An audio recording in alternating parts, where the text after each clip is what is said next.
for YouTube.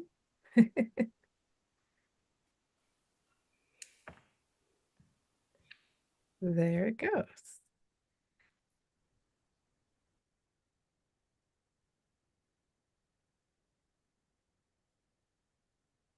All right. I am okay.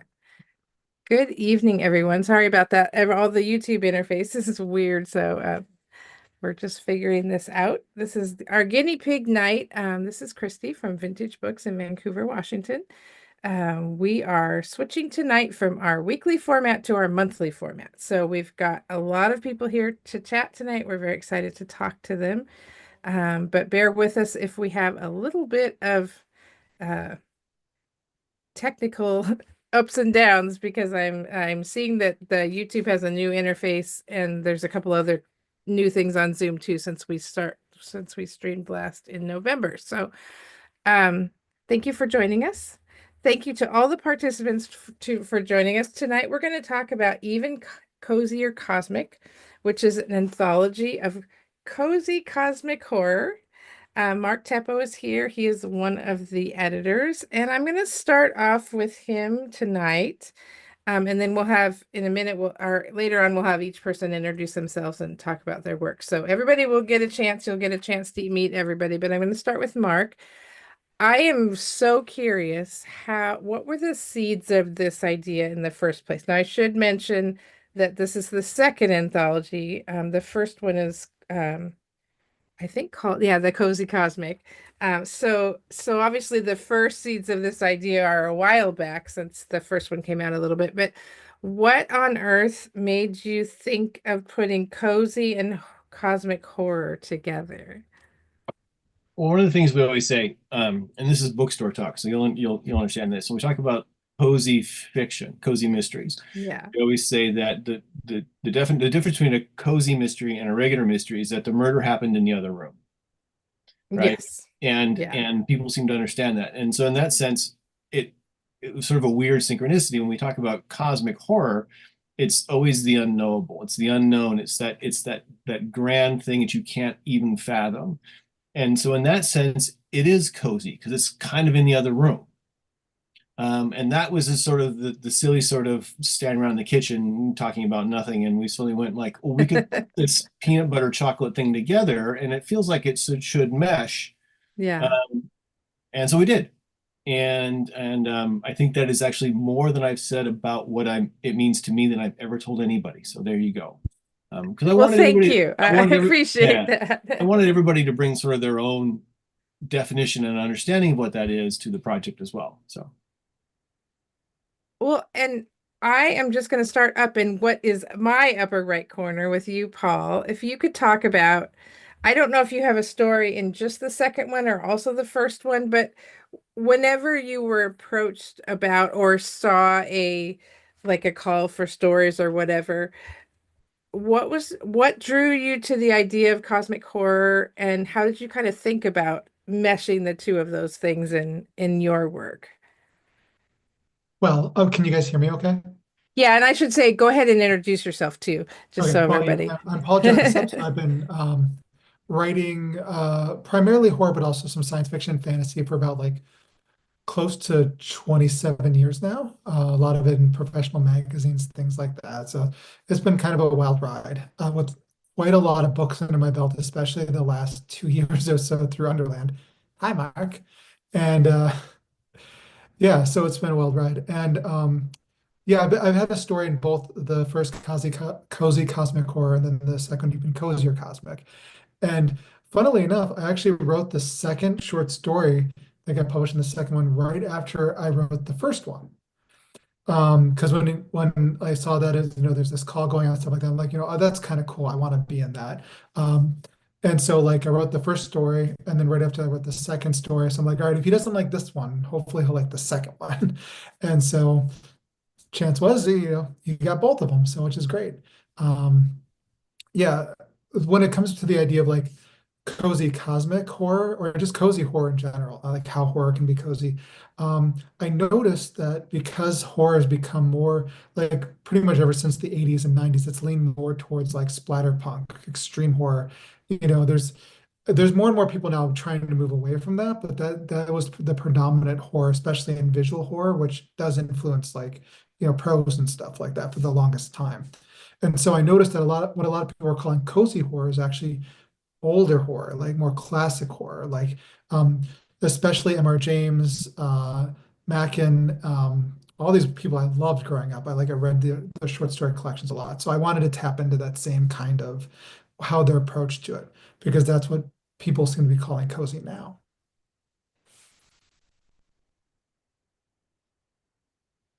I think you're on mute.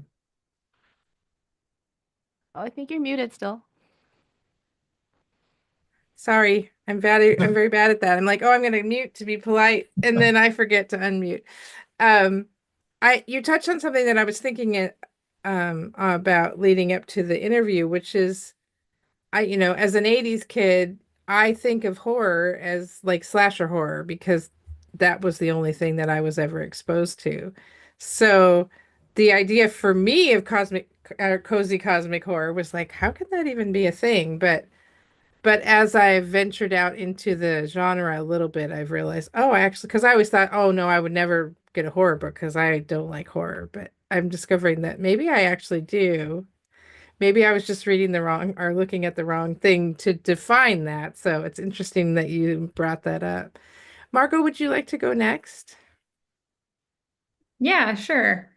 So I was really inspired by already mentioned M.R. James, and a collection called Antique Dust by Robert Westall, which is about an antiques dealer who deals with strange artifacts. And that to me felt very cozy, and I wanted to kind of emulate something like that. Really drawn to like the sense of creeping dread in the everyday and like mundane scenarios. Especially I think in places that typically you would feel comfort in. For me, that is like antique stores or thrift stores. And I think that's what can make it especially unsettling and effective. Francis, I am so sorry because you are here and I didn't realize this until I started going down the little panels and Francis is also one of the editors. So what drew you to, were you and Mark in the same room at the beginning talking? What drew you to the idea? Mark and I are often in the same room or not in the same room, shouty typing to each other. Um, I think I don't know if we were. I think I probably texted you and I said something like, let's do something subversive. And then you were probably rolling your eyes like, Francis, you're always saying that. And then about an hour later, he's like, let's do it. So for me, the first collection to me was um it was me being a little bit of a rebellious person because I love cosmic and there are very few women in cosmic horror as characters. Oftentimes, and that's partly because I think some of the writers in the ancient past maybe had a harder time writing women. And so I thought that was very interesting since I enjoy it, but there weren't really very many stories even featuring women characters. The other thing that I thought was sort of important is that Cosmic is all about this unknown dread and this kind of like pressing feeling of secrets and revealing something. And for me, the biggest horror for me is if I find out something that's dreadful in my intimate life. If that's something with, my children or with the relationships I have, finding out a secret or finding out something inside of myself is a lot more frightening and kind of, could drive you insane than thinking about a monster that's coming in space. It's going to take 3 centuries to reach us. So I really wanted to make sure that the cosmic horror landscape included better stories from better perspectives, all perspectives, modern perspectives, and also like humor, like how do you Yeah. make cosmic happy, and honestly, that's my life right now. So it feels like we're all trying to Yeah. make Yeah. it so that, we can kind of get through the day. I was absolutely completely floored by the stories we've gotten in the two anthologies, and in the submission piles we got all sorts of things. And it's just really interesting to see how people can take something that has such deep roots to horror and make it fresh. Yeah. I love all you guys. Really, I love all your stories. Well, and it's been fun for me. I haven't even gotten through the whole thing yet, but because Mark brought them on Sunday, I think, when I wasn't working, and so I picked a copy up yesterday, and I noticed even in just the few stories that I have been able to read so far that there's a lot left off the page. Do you think that's sort of indicative of cosmic horror just because it's such an existential dread kind of genre, or was that something that was more because of maybe the cozy aspect of it? I think that's this is my perspective. I think that's a hallmark of cosmic. The imagination of what could be it and what Yeah. exists is a big part of that fear of just not knowing what else is out there. But I also think that when you bring it into your own intimate life, like the wondering of like, do I know what a spouse is doing? Do I know what my child is? Do I know what that animal is that I brought into my house? What really is going on? That is, in fact, I think really terrifying because you are now flipping your safe place into something that is no longer safe and you have nowhere else to go. Yeah. So to me, that is really an interesting way of kind of manipulating the cosmic horror of, you can address the big, but you can also address it in a very focused, intimate way and still have the same kind of horror Yeah. approach. Thank you. And I should say too that we're going to circle back around to everybody and get people a chance to read as well. And if we missed some introductions, we can pick those back up too. I'm going to jump over to Lauren. If you could just introduce yourself and talk about how you approached it when you started thinking about a contribution to the anthology. Thank you, Christy. And I have both books here just to hold them up. They were sent to Yay. Australia. I'm Lauren Elise Daniels. I write under Ellie Daniels, and I'm in the first one as well with my poetry. I'm a Rhode Islander, so I'm from New England, but I've now been living in Queensland, Australia for 25 years. So when you move from one end to the other and you experience a landscape that when I first moved here, I felt like I landed on Mars. No offense to any Australians here, but the very soil that I happen to live on is ancient seabed. So if you want to plant something, you need a crowbar. And it's quite a confronting landscape. I had to take dangerous snake handling classes. I didn't have to, but I had to. As a New Englander landing in this country, Yeah. I wanted to be familiar with what's, creeping around. How wary do I have to be? How much can that kill me or just land me on dialysis? Like, what are we dealing with here? So I think for me, approaching the first one I actually wrote about menopause because I see cosmic horror really as a way inward. And I love that about science fiction, where science fiction is used to examine the existential problem, and menopause is something a lot of people don't talk about, but they're talking about more now. So I just jumped headfirst into that and made it like a disintegrating spaceship is my body. And then I guess I gotta go get the first one. Excellent. It's meant Mark? to be funny. Yes. I love what Frances said about humor, and I rely on humor. I need humor, and during this time especially, I was reminded to return and retain humor as a way to disarm. So, my entry in my poem for Even Cozier Cosmic is "Woman Rolls Sandstone," and it's really me kind of dealing with the environment here and how much it really can kill you. Yes. That seems reasonable. I mean, that's its own form of existential dread, I think. Yes. Thank you. I may pronounce this incorrectly, so please correct me if I do. Is it Elad? Hi, it's Alad. Okay. if you Hi, buddy. could jump in and introduce Sure. yourself and share a little bit about your approach. Gladly. Hi, buddy. I'm Alad. I'm originally from the Bronx, but I've been down in Miami now for a long time. I actually am a huge fan of Underland Press, and when the first call came out, I was like, I don't know what that is. I'm really curious about it, but I don't know what it is. I want to read that, and I did. And then when the call for the second book came out, I wrote a story, and Mark graciously accepted it.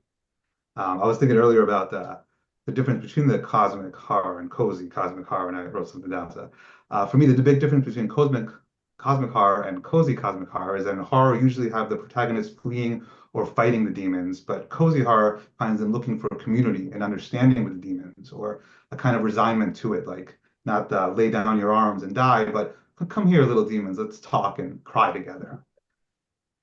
That was my I love that image. That's an interesting way. And I think it rings true for at least so far what I've read from the book. Is just it's sort of inviting it in rather than going to, big battles and whatnot. Right. Jonathan, would you like to jump in and introduce yourself? Sure. Hey, yes, I'm Jonathan. I'm an Englishman in New York. I've written a bunch of sort of comedic fantasy novels about idiots making poor decisions. So maybe that is why Mark and Francis thought of me for this. But yeah, I was fortunate enough to be in the first anthology. When they asked me, I spent a lot of time trying to sort of plot out my Venn diagram and figure that out. And I've always been sort of interested in the existentialist side of sort of the existentialist horror part of cosmic horror, and so sort of trying to make that smaller and about sort of like people's sort of concerns about everyday existence. And I sort of married that up with a little romance, which felt small and cozy. And that was a lot of work. So this time, I really just mashed a bunch of cosmic horror into a horrible pastiche of the Thursday Murder Club. And that's what I gave them. It was a lot easier to do it that way. I recommend it. But yeah, and also, I mean, yeah, because I do love cozy mysteries, and Thursday Murder Club is a personal favorite. So it was just fun to sort of play around with that language and those ideas. So Yeah. that's me. Basile, is that how you pronounce it? Hi everyone. Yeah. Hello. I Me- have to jump in before you start and say thank you to you and to Lauren for, I think, probably getting the awards from being the most different time zones that anybody's coming in. I appreciate you hopping in at weird times to hang out with us. And please tell me how to pronounce that correctly too. So We go with Basile. Basile is Okay. okay. okay. So I'm a French writer. I've been published, I guess, 10 times or something. I saw the first call for the first cozy anthology, and I thought long and hard about it because it seemed like a really good exercise for me. I made a link which was in cozy fiction, things have to be mysterious and be all about one main character, and in cosmic fiction also it's the same thing. And well, I came up with this story about someone witnessing people going naked into the woods. If that's okay.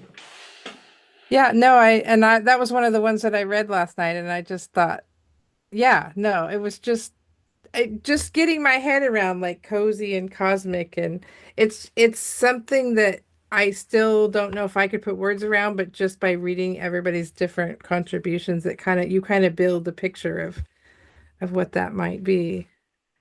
Thank you. Megan, you want to go next?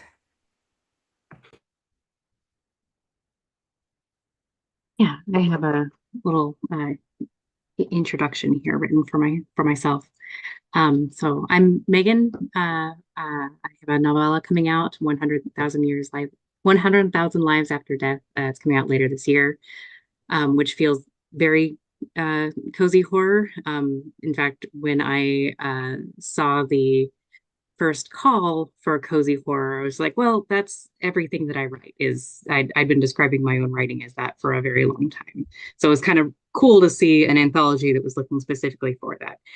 And even still, I almost talked myself out of sending my first story, Splinter Bone, to the Cozy Cosmic, because it's just like, it's a really weird one, and it's a very dark and difficult story about uh, uh, childbirth, and then also the fear that comes in the very early days of new motherhood, where all of the spooky sounds that happen in the night are from a very real monster that is living in the attic. And I was really happy to see that they were going to do a second Cozy Cosmic anthology. I had another story that I'd written quite a while ago about confronting my feelings, having to take a pet that I knew was dying to the vet. And then afterwards, I sat down and wrote, and what came out was the family death. I wrote down some feelings about what I think about as cozy horror. It always feels like it's centered on a specific character, and that character knows that they live in a world filled with nightmares. But they also know that it is the only world that they have. And so they just have to make something good with what they've got. And I've been writing what I feel is cozy horror for a very long time, and I feel like right now it's really what I'm looking for, is that little bit of hope in the dark. I really like that thought. In fact, could you write that little quote about people living in a world where they know there are nightmares? Can you write that in the chat for me? Oh, certainly, yes. That I really like the way that sums things up. That's very cool. Hi, Ben. If you want to go next, that would be great. Yeah, sure. And yeah, it's great to see everybody here in person after reading people's stories. They see everybody's faces. But I'm Ben Curl. I live in Lansing, Michigan. And I write a lot of stories. Yeah, most of it would probably fall under weird fiction, surreal fiction. But it's funny because then I asked the question about my approach to this story. I have to remember I did not write this story with this anthology in mind, or really anything exactly in mind. I sometimes like to do experiments with my sister, who's a visual artist. And sometimes when I know I want to write, I'm not sure, I'll say, hey, give me a picture, and so then I'll see if a story comes out of it. And so she kind of jokingly sent me a pair of pictures when I asked her, and one was a picture of a palmistry model hand she'd drawn, so with the astrological signs on the hand. And the other was this funny drawing of their little dog, Harvey, and he looks like a ghost in the picture. And so she was like, okay, I'll actually send you. I was like, no, leave these. I feel a story coming here. Yeah, I like this. And it was so, but the elements that she sent me it was that juxtaposition, which some people have hit on too. This dog, this willful but very charming little dog. And next to this image of and there's nothing inherently creepy about a palmistry hand, but in this picture, for some reason, it struck me that way. And so the way I see my story is it's actually somewhat of an inspiration from the Brementown Musicians, the fairy tale. It doesn't resemble the story in any way, except for the fact that it's a group of misfits who can make a space for themselves and become companions.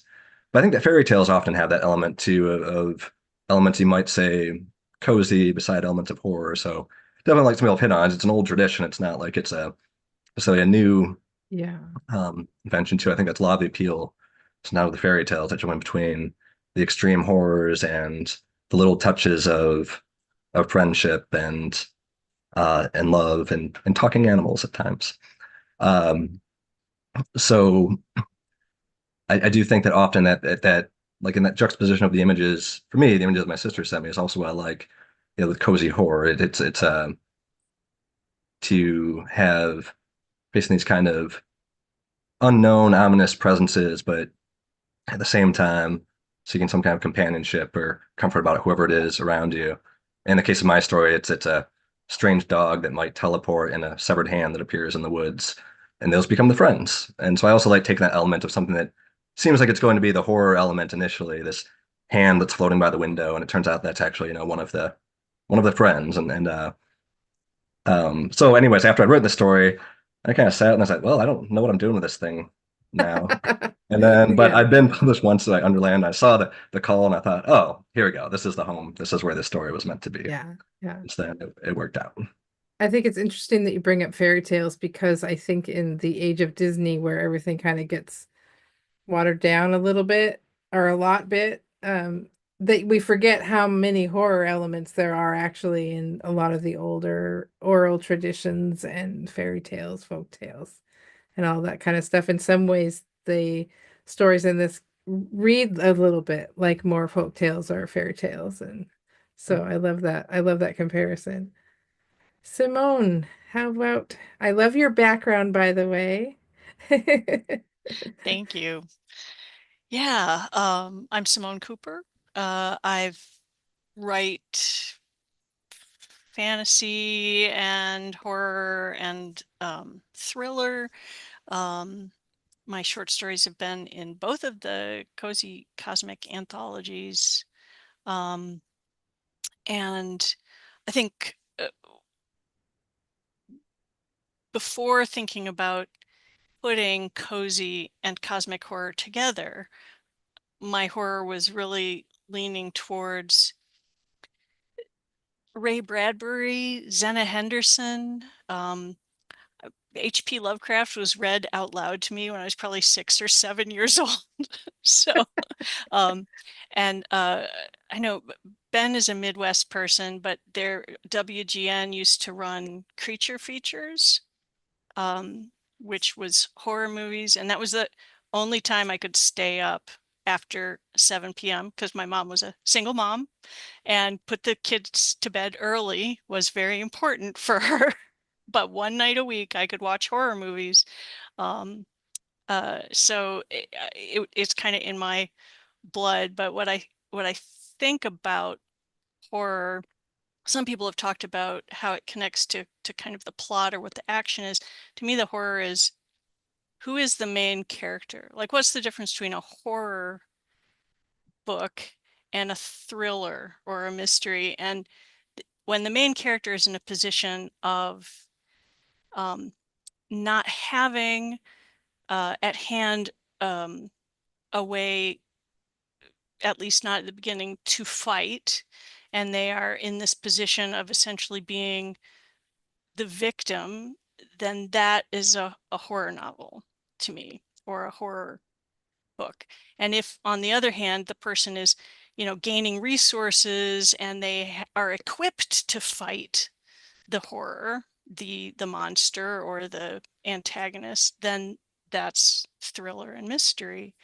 And to me, where that shades into all these short stories that we think of as short stories that even kids read, like Ray Bradbury stories, is that, the big monster, and even in cosmic horror, the big monster is what's beyond the veil.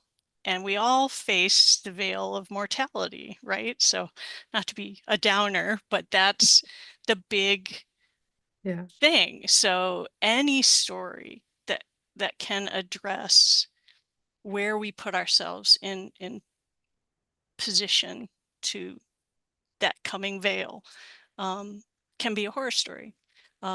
So when they said cozy cosmic, I was like, I don't even like cozy things. But a friend of mine is a great cozy mystery author, and with all the puns in the titles, and they all have cooking, right? So it's like A Salt and Pepper is one of her books, and she's terrific. And I've actually read one of her books, and they were super fun. So for my first one, I was inspired to go, I need to connect cooking to facing mortality to a fantasy horror, cosmic horror element. And the second one is just the mundanity of going to your day job when your day job faces cosmic horror. So I just thought put mundanity with that connection, and there you have it. And then somebody said like slasher movies in the 80s and 90s. And I feel sorry for people who only knew those movies because there's so much more to horror. But I think we're all seeing that expand again.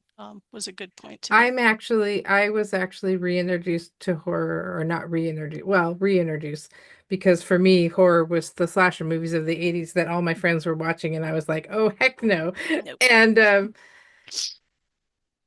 one of my favorite authors in the entire universe is T. Kingfisher, who writes some horror. Yep. And I was like, oh, I'll try one of these, because I pretty much would read that woman's grocery list. And so I'm like, well, then I got to read all the horror books. And you know, a lot of her stuff is marketed as gothic horror.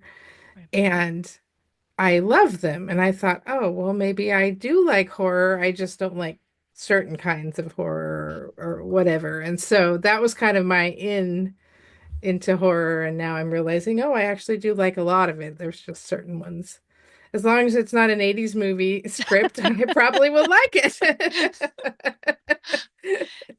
Yeah. The Color Out of Space was the more modern film I wanted to mention. It has Nicolas Cage, and it's, you know, just takes all the most super bizarre H.P. Lovecraft original images and puts it into a setting that's all about his family and the danger to his family. And anyway, so I think it's thank you. I will throw that into the me into the description, because I think people might want to check it out. Devin, would you like to go next? Yes. Hi, I'm Devin Barlow. I have short stories and poems in various magazines and anthologies, and then I have 2 novels in a collection that are self-published. So I've been lucky enough to be in both of these anthologies, and both with poems. And I had never heard the term cozy horror until the first call came out, which 2023, I think. But I read the submission guidelines and went, oh, absolutely. I love that. That's what I love to write about and think about. And there's many, many good points that have already been made tonight. But I think the one thing that really stands out to me about cozy horror, especially when it's cosmic as well, because you get that sort of big universe expanding possibility, is that things that are horror for some people are not necessarily horror for everyone. And certain horror situations can really easily be cozy depending on who you are. And that's definitely baked into both of my poems that have been in these anthologies. Thank you.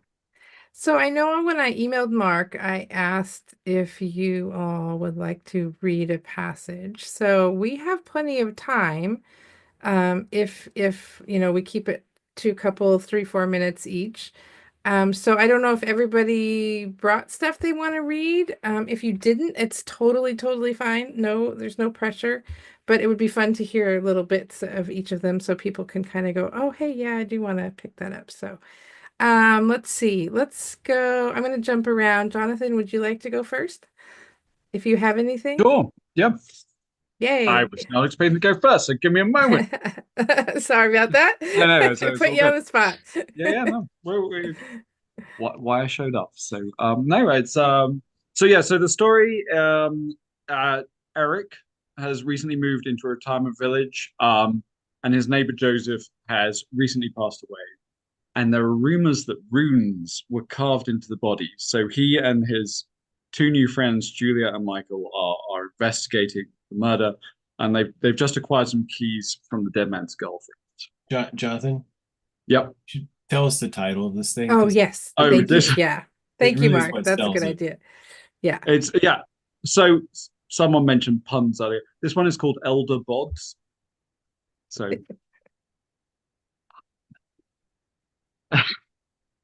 so this is from Elder Bods. Julia, it turned out, had acquired a spare key to Joseph's apartment from Ella. Inside, the room was strikingly similar to Eric's own. It had the same curtains, the same carpet, the same chair in the same corner. What felt warm and hospitable upon his arrival suddenly appeared institutional and impersonal. Only a few objects grafted any individuality to the place. And Eric hadn't hung half the photos Joseph had. He hadn't stacked half the silly little knickknacks on shelves and dressers. When he passed on, he wondered, would there be anyone like Eleanor to mourn his absence? Would anyone bother sneaking into his apartment hopped up on boredom and gossip? Or would his belongings just be stripped away and the world go on just as it had before? No pills whatsoever, Julia's voice emerged triumphantly from the bathroom. A man in fighting form. Or they already took them, Michael said, so as to not leave medicine lying. Runes carved into flesh, Michael. Michael shot a mutinous look in Eric's direction. Wouldn't there be blood somewhere, Eric asked, if they carved runes into flesh? Now there's someone who's thinking, Julia said, emerging from the bathroom. However, we don't know that he was killed here or that he was still alive when the runes were carved into him. Or if there were any runes at all, Michael said. Is this the sort of negativity you brought to the paper mill, Michael? Julia asked. Now, Eric, you used to be a gym teacher. Help me move the bed. Why? Clues! Eric regarded the bed dubiously. There was a time, of course, when moving it would have been a simple request, but now... He was saved from embarrassment by the rattling of the apartment's front door. The bathroom, Julia hissed. There was a scramble then, the three of them bumping into each other, and Julia had only just eased the door entirely closed when the key clicked in the door outside and the sound of footsteps entered the other room. Think she really saw anything? Said a shrill Cockney voice. I'll talk to her, replied a deeper voice, rich with Nordic vowels. And if she did, it is a shame what happens to these old people. Their hearts, can give out like that. There was a snap of fingers and a low chuckle. She could be trouble, though, said the Cockney. Well, she can only make trouble for herself. The Nord was very confident and very cold. Eric shivered. What about these? Asked the Cockney. Eric heard something rattle. Shall I put them in the bathroom? The three of them froze. Eric found himself looking for a weapon and wasn't sure why. He felt very frail and very old. No, said the Nord. Bedside table. Seems more urgent. And the family won't, started the Cockney. I backdated all the records. Everything proceeds as normal, and we move close to the day of awakening. Praise be. A drawer rattled there, and the footsteps retreated. The door opened and closed, and Eric breathed for what felt like the first time in minutes. Did you hear that? Julia flung open the bathroom door and marched to the bedside table. A virtual confession. I was adding Bennett and Anders Jensen, Michael said, for physical therapists. Oh, Anders, Julia looked sad. It will be so much harder to fantasize about sponge baths from now on.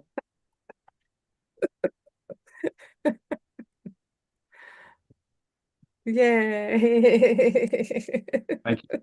I love that last line. I do think that humor, I think humor plays a role even in normal horror. Anytime there's any tension in the story, whether it's a thriller or horror. But I don't know, I particularly enjoyed it's almost like it feels sly. In a lot of the stories that I read, it felt very sly humor because it wasn't like I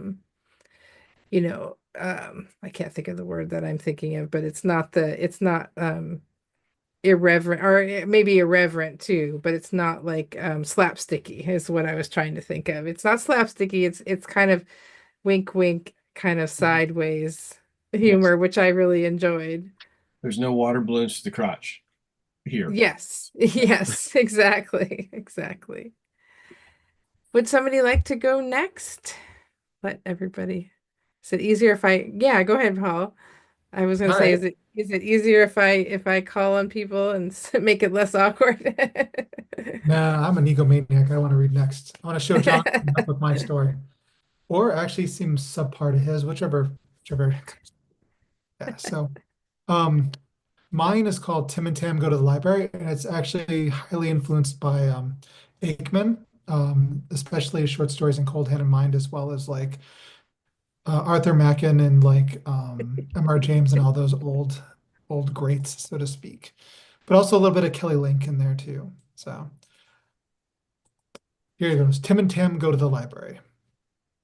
They weren't going to talk about Mom's corpse anymore. They had bigger things to worry about, like constantly falling snow, their freezing feet wrapped in cheap shoes, their backpacks shoved tight with the last food they could make for themselves. Mostly sloppy peanut butter and jelly sandwiches and some animal crackers and the last of Mom's cookies. The cookies were hard as rocks, but that didn't matter much to them. Food was food after all, and Tim found out if you put a cookie between the palms of your hands, and counted to 20. It would be warm and taste fresh baked. Tam insisted they bring boxes of mac and cheese, but they didn't know if there'd be a stove at the library. They only knew that there were books, and hopefully adults, and heat, and that they'd be away from their mother's corpse. That last part was probably the most key out of all of them. The first day or so, they tried to call the cops and all the phones were silent. They tried to go online, but all the electricity was out too. No one was coming, and their mom's corpse just laid there on the couch in the living room, waiting patiently. They tried to act like she was still alive to wake her up, but there's no way that was going to happen. She definitely did not look like she was asleep. Tim especially didn't like the way her eyes looked. They kept staring at them, even when they were closed the lids, and her lips peeled back to reveal her teeth all long and ghoulish. Tam thought maybe Mom would smell, but no, it was too cold for such things. Their house freezing, their bones even underneath 3 or 4 winter blankets. Tim thought that's how Mom died. They shut off the heat and she froze just up, her blood turning to ice in her body. Tam wanted to ask if they were going to freeze up too, but she decided against it. Some things are better left unsaid, and that was one of them. She was just glad she had her brother Tim with her. She had no idea what she'd do if she was all alone. The snow outside was taller than the front door and made it impossible for them to open, so they pushed open a window on the second floor and flung their backpacks down. The snow was packed tight, hard, and the backpacks landed with a thump and didn't sink at all. It wasn't too far down, but far enough that it looked scary. We have to jump down and go to the library, remember? That's where we'll be safe. Are you sure? What if I break a leg or something? Or what if we fall through the snow and keep on falling? We weigh more than our backpacks, and you wouldn't be able to get me out if that happened. Tim thought for a moment and looked across the street in the evening air. It was January, and the snow came out of nowhere and completely buried everything. They had never had snow in Madison before now. It was always a wet winter, ever since Tim and Tam were really little. None of the lights were on in the houses, and the world was eerily silent. Not even the sound of wild animals or people in the distance talking. The street lamps flickered here and there, still barely working, just enough to guide their way into the dark beyond. And there, about an hour walk away on the hill over the city, was the Madison Library. It had lights, golden bright, spreading across the moon-glow snowbanks. Lights, and in those lights walked human-shaped shadows. Okay, see, look, there are people in the library. We need to go there and we'll be all right. Tam grasped her shoulders and shivered briefly. Her lips felt numb. Could she even make it all the way there? What if those aren't people? What, the shadows? What else would they be? Of course they're people. Stop being stupid. What if they're shaped like people, but they're not? Tim sighed and grabbed his sister's hands. We can't stay here. We'll die here, understand? Just like Mom. Tam nodded her head. She still didn't want to jump. Look, we'll jump at the same time, okay? And if we fall through the snow, we'll fall together and we'll just dig our way out. Tam gulped. She didn't think it would be possible to dig her way out of something like that. It would only make things worse. She didn't say that, though. She looked at the trees lining the street and saw they were crystallized with ice. Beautiful. It caught her breath. And then she saw the corpses of crows frozen on the branches mid-caw, unable to escape death, and knew that her brother was right. They had to go up and reach the hill. If they stayed here, they would die like those birds, frozen and alone. 1, 2, 3. And I'll leave it there at that cliffhanger. Oh, that's just mean. Oddly enough, I wrote this story last year when there wasn't a blizzard in Thanksgiving, or on Thanksgiving like there was this year. Yeah. So Erie got under 6 feet of snow in like 2 days this Oh, year. wow. So literally what happened in my story, I guess I might have predicted it or something. So My sister is in Florida and they got 5 inches, so not quite the blizzard, but still big yeah, for not the them. 6 So feet. Yeah, like it was literally like taller than me at some parts. So yeah, no fun. Margot, would you like to go next? Yeah. My story is called The Fortunate Ones, and I'm going to read a little bit from the middle, if that's okay. Sure. So my story is about a woman who owns a shop selling like haunted and cursed objects, and she recently got married, and her mother-in-law gave her this antique porcelain doll, and her husband won't let her sell it. Spring conceded to summer, and summer gave way to fall. The antiques shop and the bakery kept us both busy, and Charlotte's novelty faded. Her station, now that Simon's discomfort had eased considerably, had somehow shifted from the wingback to our bed. I think Simon initially put her there in his own attempt to startle me, but it didn't, and I left her there. Eventually, she just became another object to move before getting into bed at night, like a decorative pillow, and was then propped against them again in the morning after making the bed.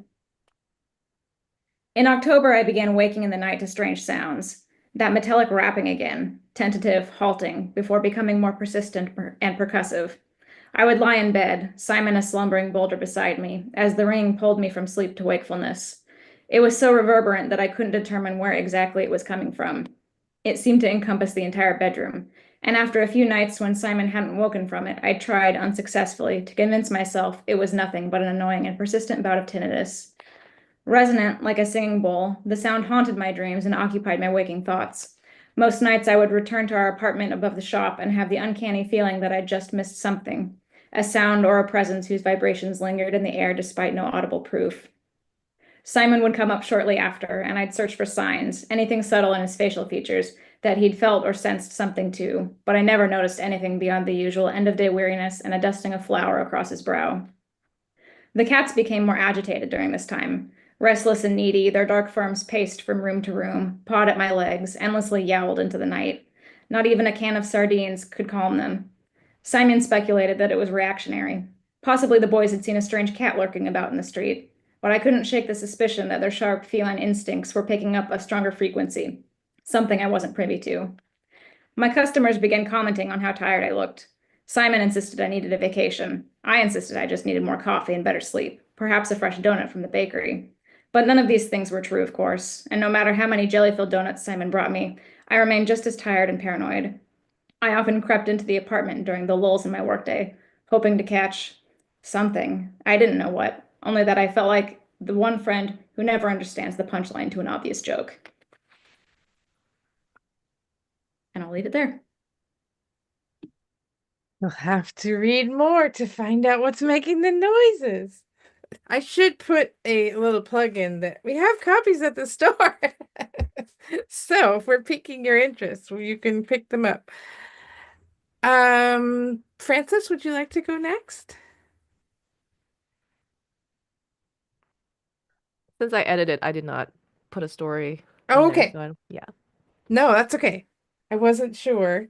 And Mark, did you have something in there this time? Okay. Lauren, if you would like to go. Excuse me. Oh God, I shouldn't have turned my mic on straight away.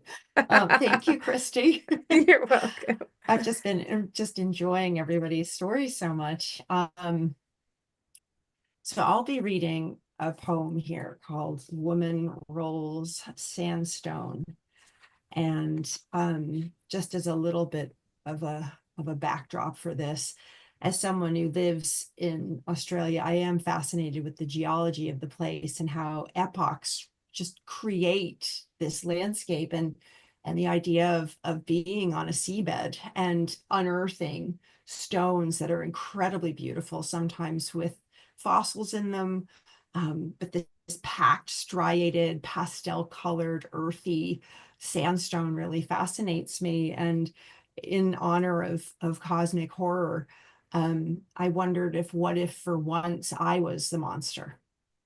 And I really appreciate having a place to put these poems, because I do tend to write more fiction, and it's been a delight and a wonder to be a part of this. So thank you again, Francis and Mark.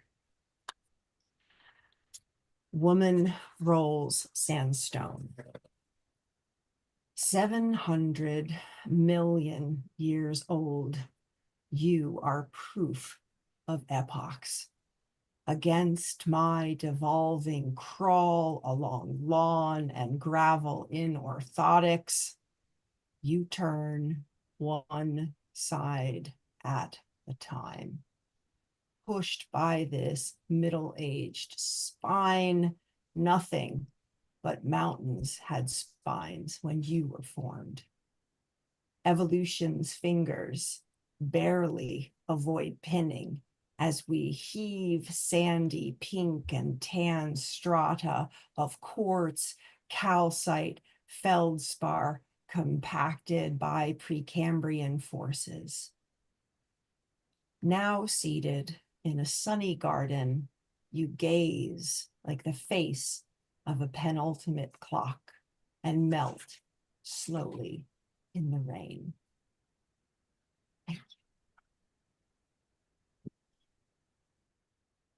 Yeah, I really liked that. That was fun. And it is fun to think about things being inspired by the landscape around us too, because that is closer to the idea of cosmic too. The, something being that old like the rocks. That's really cool. Megan, would you like to go next?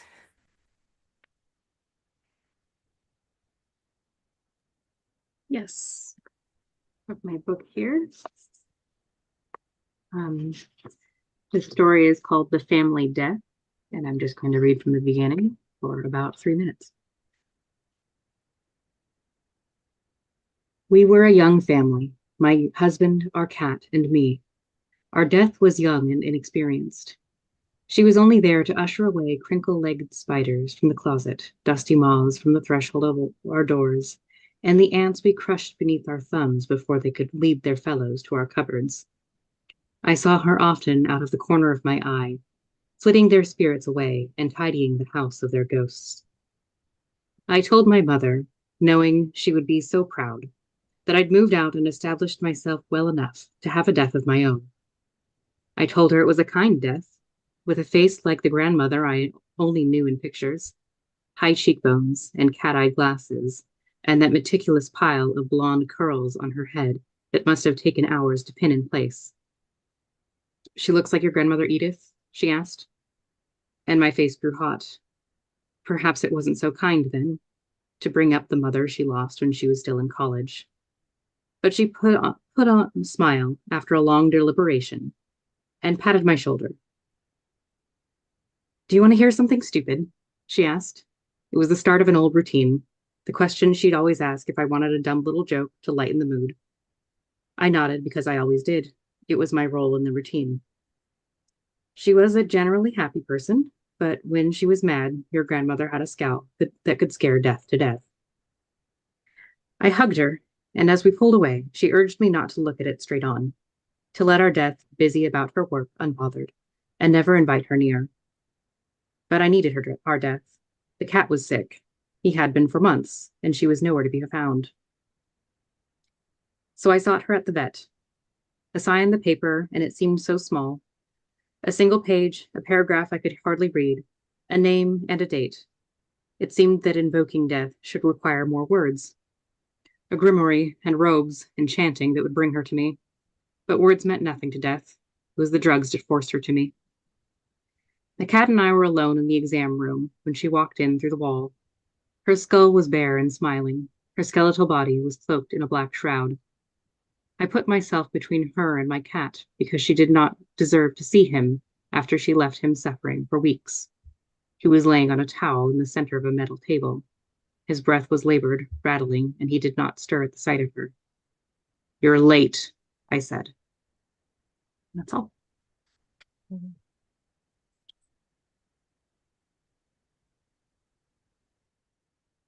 Ben, would you like to go? Yeah, sure. And I'm going to read to you from kind of in the middle of the story. The story is called Hermit, Hound, Hand. And I don't think I need to give much preface except to say at this point in the story, you've been introduced to the narrator who is living as a hermit out in the woods, studying a large book, which refers to as a tome, seeking some kind of wisdom. This is from, the middle and where he meets the dog, Harvey. I'd made a deal, you see, which had brought me to this cabin. Don't ask with whom. Part of the deal was that I must forget their name. Time would be suspended for me. I would have as long as I needed, as long as I wanted, to read a book of indeterminate length. In its pages were written everything I was meant to know. Every novel, every treatise, every poem, every mystical aphorism, every letter, every theorem, every conjecture, every travelogue, every proof and disproof of God, everything. But only what I was meant to know, nothing more.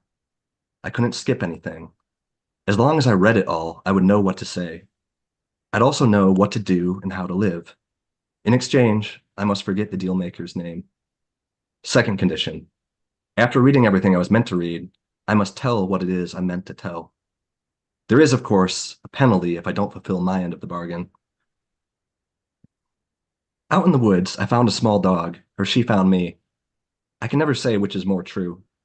She was sniffing the path of coins. She urinated on the slab where I like to sit and watch the creek flow.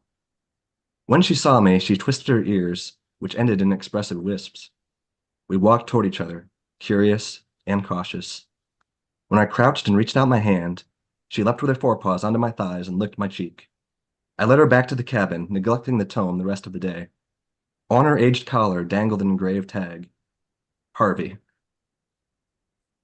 Many years passed, but the seasons never changed. The trees remained perpetually half-leaved. The creek never returned. Harvey kept me company in this land of changelessness. Through tunnels of thorny branches we wandered, finding every once in a while another stray coin. Near the mine, she often found small hints of ancient human remains. At times, she dug up a deformed skeleton of a rodent I couldn't recognize. I'd let her chew on the rug beside me in the evening, while I sipped my tea and stared at the blank page. I didn't even try to write, to tell what I was supposed to tell. What was the point? No one would hear. There was no mailbox. As far as I could tell, there was no way out of the sea of thorns that surrounded the cabin. The tome, which had seemed so promising at first, I'd been ready to give up more than what the dealmaker had asked, far, far more, in order to spend an eternity among its pages, had now become an object of resentful obligation. It was an enemy to whom I was chained. One day, sitting by the dried-up creek, with Harvey nestled in my lap, I realized my decision already had been made, pronounced by some unknown avatar, secluded deep within the subterranean pyramid of my own consciousness. I would refuse my end of the bargain. I would not take in all the knowledge they had intended for me. I would make my own knowledge. I would defy the gods. There was a penalty that had been described to me, though I couldn't recall what it was. Late that evening, when the porch bulb sizzled out and the moths fluttered away, I sensed a chillness emanating from the far end of the woods. Harvey, if things get rough. I put her head between my hands and stared into her, struggling to discern eyes. You should leave. I'll stop there. Thank you. Thank you. Basile, would you like to go next?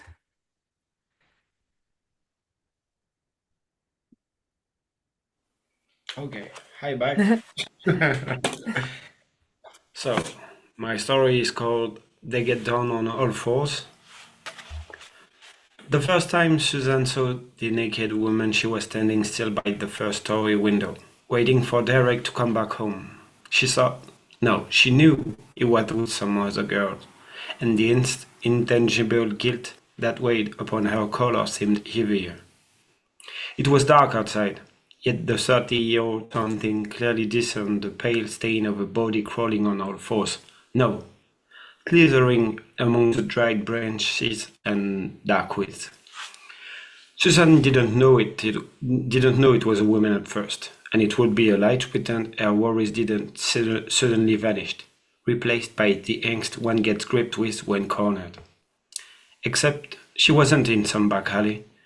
She was in her home, with the moon drawing her adamantine shine onto the always clean, always neat bed. That night, Susan closed every door with a double lock. She hesitated, over leaving the keys in the front one solely to piss Derek off. She didn't do it. When she got back home on the next evening, Derek was already there, standing on the couch with his greasy finger as he ate salted peanuts. Susan looked at him, in the electric light of the OLED screen projected across his face, in the dark, and she wondered about the last time she found their couple on the ring. She couldn't. They had hiked back in the days, and Derek had been so benevolent and caring. The woman wondered when everything had changed. She had first thought of giving him a baby before remembering she never thought a kid could save a couple. She had always been adamant doing this could only fuck up the kid's life. Said these very words so many times she could almost hear herself uttering the syllable, a glass of tightly in her left hand, a fire or barbecue roaring in her back. A patient for Derek had disappeared around the same time that stopped going out. To be fair, his patient for her had vanished as soon as she'd gained weight. She didn't want to admit it at first, but as time had passed, she'd grappled and reasoned, and finally accepted it. A full-time job with some lengthy commute will do that to you. It's important to note she didn't mind her body changing. She had always been one to adapt. Still, she missed the day when she entered the bedroom, and Derek looked at her starry-eyed. This was one of her most distinct souvenirs. Derek lying in his underwear on their then messy bed, his eyes glinting in the harsh sunlight which peered through the shades. The air, all around, full of dust particles, smells of sweat and tobacco, coming from the first floor, for Derek was still smoking at the time, and yes, a tad like his dick too. When Susan thought of this, she couldn't replace licking her own lips. If she concentrated hard enough, or the image lingered for too long in the theater of her mind, she would have to go take a shower. She missed this, yet the balance they had built, which enabled them to still go to the opera and visit some exhibit, she liked that. Everyone, from the still outside looking in, said they were very much a perfect couple, and she sometimes wanted to scream. Well, my pussy hasn't been touched in 3 years, but hey, as you say. It would have been gratuitous and nonchalant and totally unlike her, so she never did. And I'm gonna stop there. Thank you. Thank you. Elad, would you like to go next?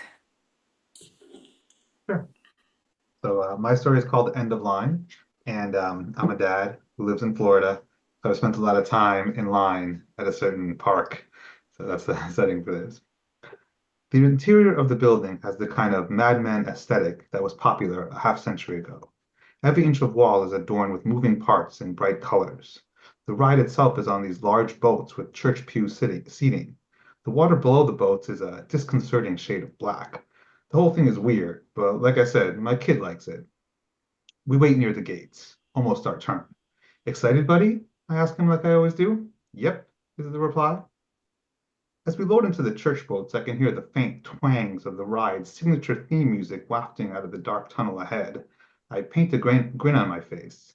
That song, as my wife likes to phrase it, sometimes with an expletive in the middle, that blanking song is the reason she stopped coming to the park with us.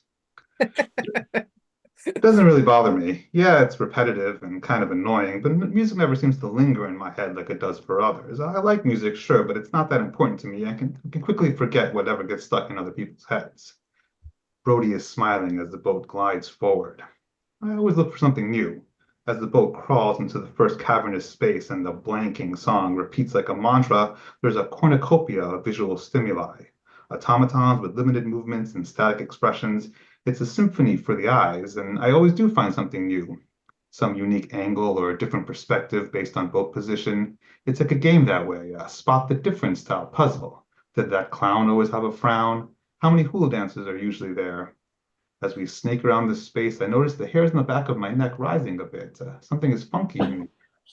And that's when I see it, dominating the back of the room, alive with swirling mists, an octopus the size of a building. Its 8 to 16 tentacles pulse and gyrate. Unlike the 50-year-old automatons that occupy the space, this thing shines like something newly constructed. It turns its massive head and twin purple eyes flip open. I think I hear it growl. I wrench my eyes from the octopus to Brody, who is awestruck. The octopus yawns open a massive mouth. It swallows the boat in front of us. I try to find some words, something to shout, to scream, to pray for someone to help us. But the damn song keeps going, and as if nothing changed, and the boat inches closer and closer. I'm not proud of it, but I close my eyes. Thank you. I love how we know exactly what you're talking about. Oh, that's funny. Simone, would you like to go next?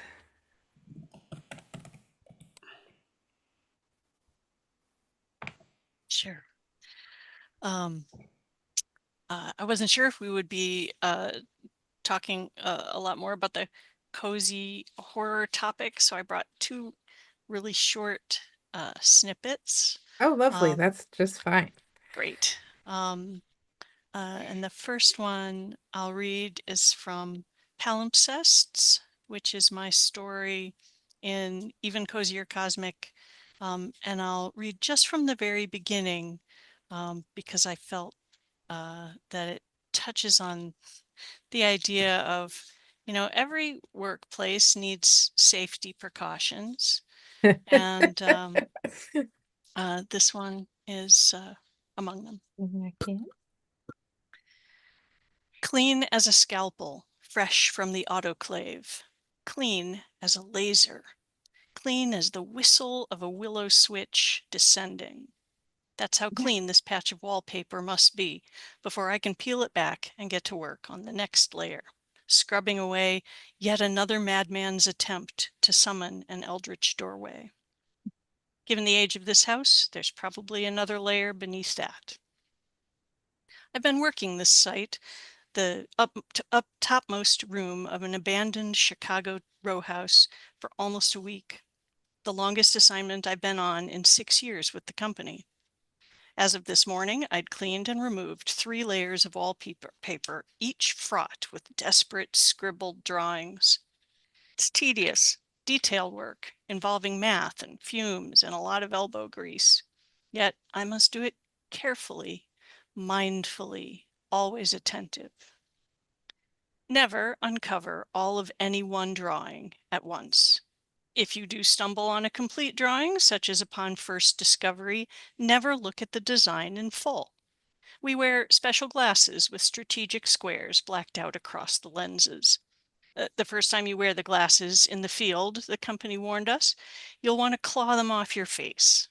You have to learn to focus past them. These are among the things the company teaches during orientation. We can clean away the angles scribbled in ink, in chalk, in paint, or blood. What we can't do is clean the sight of them from your memory. Most of the afflicted try. Photographs of their eyeless faces accompany this lesson and teach it well. And the rest of the story is in the book. And the other little snippet I brought was from The Cozy Cosmic, which is the first anthology from my story Gnocchi, which is about, yes, thank you, Lauren, which is about, first of all, about all the stories, the H.P. Lovecraft stories about someone who is chasing after knowledge and tidbits that have been left behind for them, and they're never the chosen one who's been given the horrifying knowledge. They're always chasing the seeds of it. So this is the wife of the person who's been given the knowledge, and she's baking gnocchi. And the story has the ingredients like potatoes as each chapter. Potatoes. Here are the potatoes. Russets the size of a double fist. A little soft, a little old, like the muscles on the undersides of my arms that are beginning to wobble. Bake the potatoes, long and slow, until they are cooked through. Take them out and cut the skins open to release their steam. Close your eyes and breathe in the miracle. The envoy, it who embodies purity, told you not to worry, and you told me. There will be potatoes again after the assimilation. Perhaps that word was not exact, the envoy admitted. Tubers was closer. But they'll be pleasurable, these tubers. Like potatoes, they will open with a burst of heat and the scent of earth and plant sugars. Your mouth will not be a mouth, but it will ingest the tubers all the same. And gnocchi has many more ingredients, and that story goes on as well. Yes. Thank you. Devin, I think that you're the last one, unless I missed somebody. Okay. So this is the first part of my poem, Time to Read. Finally, I have the time I crave for books, only books, forever books. This library's doors welcomed me in the days when the vines first rose from the soil,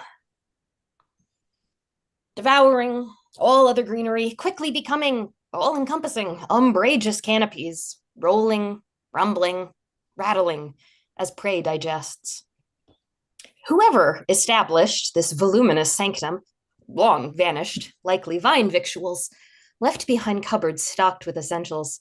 Teas, biscuits, candles, a sturdy kettle, blankets warm enough to conceal how cold the sunless world has grown.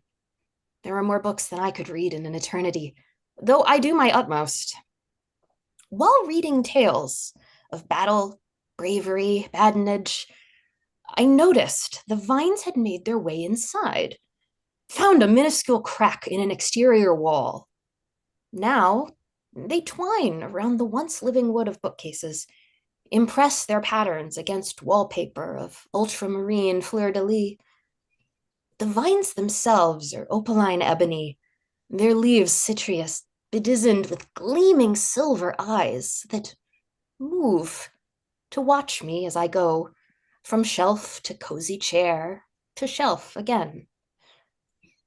And I will leave it there. And the book contains the rest of this story of a spooky library. Yay. Thank you all so much. This has been so much fun. I want to remind you that are watching that Even Cozier Cosmic is in the store right now. Mark was kind enough to drop them off on Sunday, and potentially we might get book one in sometime in the next few days too. So if you are interested in picking this book up, definitely stop by the store. If you are watching from somewhere that is not Vancouver or Portland, you can go to our website. They are available online. If that all seems too odious, you can give us a call and we'll do it the old-fashioned way. That works too. So I just want to say thank you again, all of you, especially those of you for whom it is now late or early or some other time zone that's very far from mine, for being here, for sharing, for chatting about Cozy and Cosmic. And it was just really fun to have you all. So hopefully we'll sell a bunch of these and then we can have you back again the next time the next installment comes out. Because surely Mark's going to do more. Thank you all so much. Have a good night or morning. Thank you. Thank you.